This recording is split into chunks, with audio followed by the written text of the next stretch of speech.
So when you want something, when you ask for more money, it goes into the vortex and it begins attracting unto itself.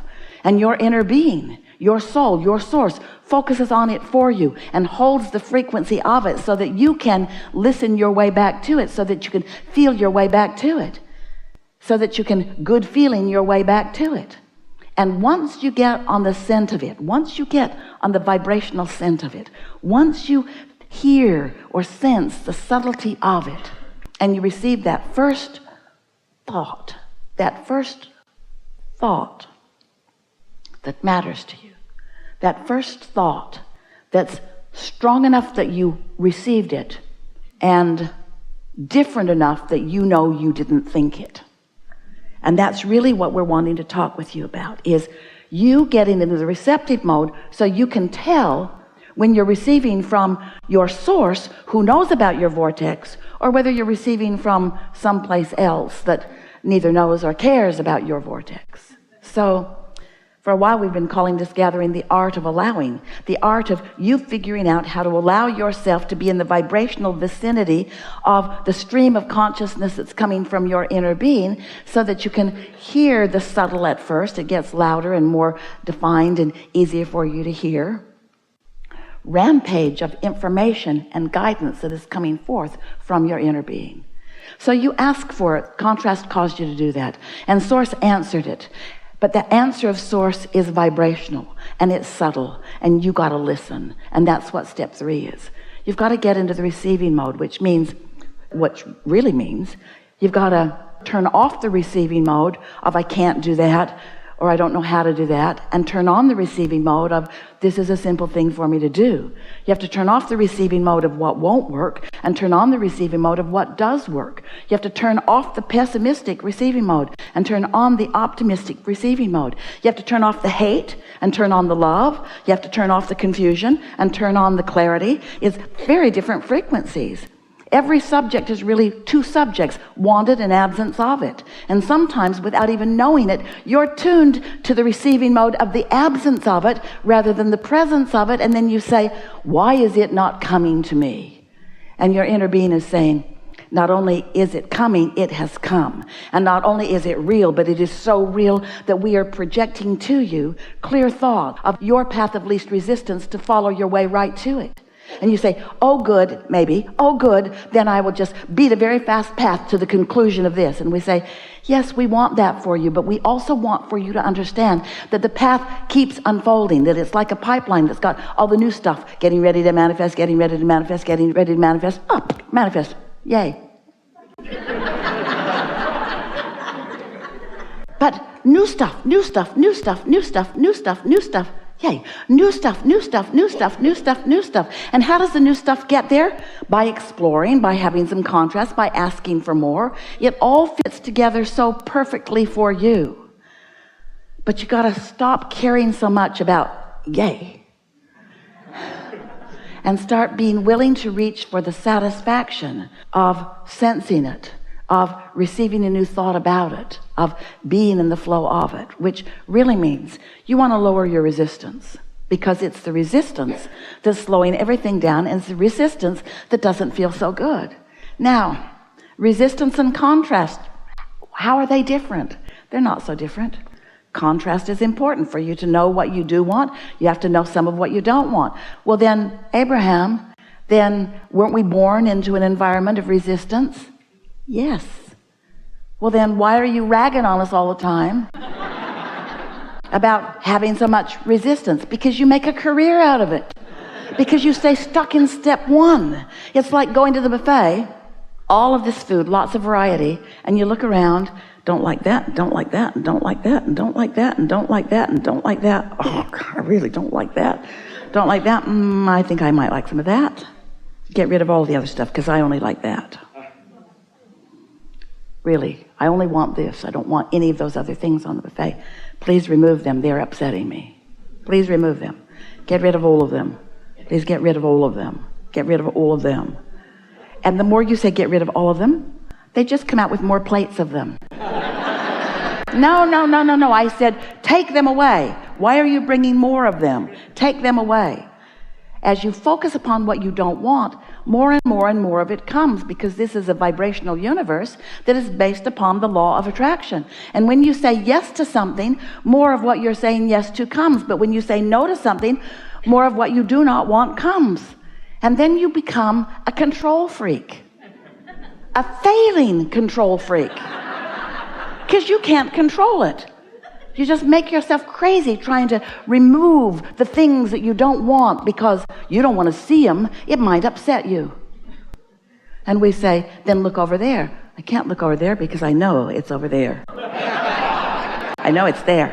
I know it's there. And we say, so that's what introduces resistance into your equation. Step one is know what you don't want. Well, how long do you have to know it? Do you have to know what you don't want your whole life? Do you have to talk about it every day of your life? Your relatives do, we know. Or can you know what you don't want, which causes you to launch a rocket about what you do want, and then when source gets all over it, and the energy that creates worlds is focused upon it, and the vortex of it begins spinning and attracting the cooperative components, could you look over there? Well, you could, but you say, there's nothing to see. There's nothing to see over there. Look at all this stuff I can see over there. There's all this stuff I can see. I hate most of it. But there's all this stuff over here that I can see. And to look over here, I have to focus more than I'm ready to focus. And we say, so when you think about what you do want, when you launch your rocket of desire, this is a powerful vibration that is causing these vibrations and thoughts to turn to things. But every time you say, but where is it? You introduce more inability to see it. Every time you look for it before it's ripe. It's like putting the kernel of corn in the ground. The farmers do it every day. They put the corn in the ground, and you've put yours there. And then you say, I'm ready. I'm ready to see you. I want you to become big, and I want you to have lots of ears of corn, and I want to eat you or sell you. I want to sell you. You don't just stomp on the ground in anger. All of you don't. You're not discouraged that it hasn't immediately become all that you know it has the potential of being, because you know there's a process. You know that there's a becoming.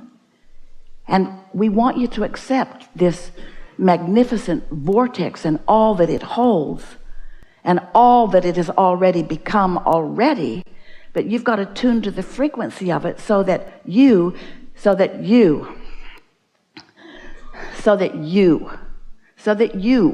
not somebody else, so that you, this matters so much, so that you can translate it into something satisfying, and something else satisfying, and something else satisfying, and something else satisfying, and something else satisfying. It's like this fetus in the womb, and you are very happy for it to become and become and become and become and become and become, because you know in time it's going to come out where you can see it, where you can enjoy it even in its infancy and being a physical manifestation. You trust that process, you understand that process, and this is the same. Haven't you ever wondered how the becoming of what has become has become? Haven't you ever wondered how that comes about? Do you see any pipelines trucking things in from other planets? Do you realize what your economy looks like in comparison with 100 years ago? Because you, as humans, have been turning thoughts to things. You are magnificent creators, but you suffer unnecessarily because you're holding out for the manifestation and then holding yourself in dissatisfaction through most of the process, and therefore slowing the process down and sometimes never realizing it at all. So we want you to feel from us the difference between an offering of a thought from source. In other words, let's call it a revelation.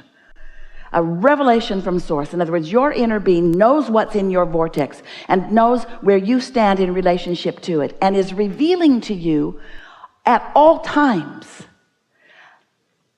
wonderful ideas and suggestions and impulses that would lead you on your path of least resistance.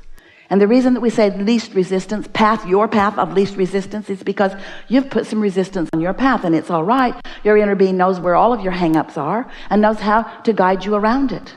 So your inner being is offering you these impulses. The revelation is happening all day, every day. But there's something that you've got to do. You've got to do step 3. You've got to get in the receiving mode.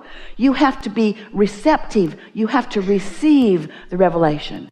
You have to allow yourself to hear it. So that means you've got to tune your tuner. You can't be focused on what you don't want and tune your tuner to what you do want. You can't be focused upon the absence of something and tune your tuner to the presence of something. You got to tune your tuner to the presence that your source sees. Ooh, have not said that to you that way before. You've got to tune your tuner to what your source sees, you little faker. So source, is there really a vortex? Is there really a vibrational reality you're so excited about? But I can't see it. So how do I tune myself to something that I cannot see? So you got to feel your way there, but you got to understand how it works. You got to understand that you are more than you. You are source energy, and you are you. And you can't feel only you. You can't only feel only you, because you are more than only you. Haven't said this to you this way before. You can't feel only you. If you could, you would not be miserable when you cut yourself off from who you really are. Look around your world. There are those who have cut themselves off so significantly from who they are that they are obviously miserable. Are you one of those? Because your inner being is aware of you and what you want at all times. It's like having a cheerleader cheering you on even when you're depressed and you say, get away from me. Get away from me. And if your inner being would get away from you, then you wouldn't feel so miserable, because your misery is about the vibrational relationship between what your inner being knows about what you want and what you are actively offering vibrationally about what you want. That's your guidance system. So how do you tune your tuner? By caring about how you feel. By trusting that your inner being exists. By knowing that your inner being is real. By tuning to the frequency of your inner being. By carefully and maybe tentatively at first choosing a thought and choosing a thought and choosing a thought and feeling how the thought feels. By showing yourself what your inner being thinks about what you're thinking. So we've been talking to you like this for quite a long time. Esther's been roaming around, setting up chairs, asking you to come so that you could hear us tell you that you create your own reality. So that you can create your own reality on purpose, because doing it by default is no fun. And so here you are, understanding the laws of the universe, understanding that you are an extension of source energy, with the now ability, if you want to tune yourself to the frequency of who you are. And we know, friends, it's a very difficult thing and a lot for us to ask of you, to ask you to follow your bliss and to seek joy. But that is the only process. You just got to find a reason to feel good, even if now reality isn't showing it to you. Because now reality showed you something that caused you to ask for something better, and something better is already in the making and is available to you. You've just got to get into the receptive mode to receive it. So the receptive mode of your source, or the receptive mode of a panicked world, the receptive mode of the high-flying disc, or the receptive mode of a low-flying disc. You can tell by how you feel, because your inner being is always on the high-flying disc. And if you choose any other disc, if you choose miserable disc, or angry disc, or disappointed disc, or fearful disc, or even hopeful disc, if you're not on that high-flying disc of love and appreciation and knowledge of who you are, you will feel the difference between you and you. And that's what your guidance system is all about.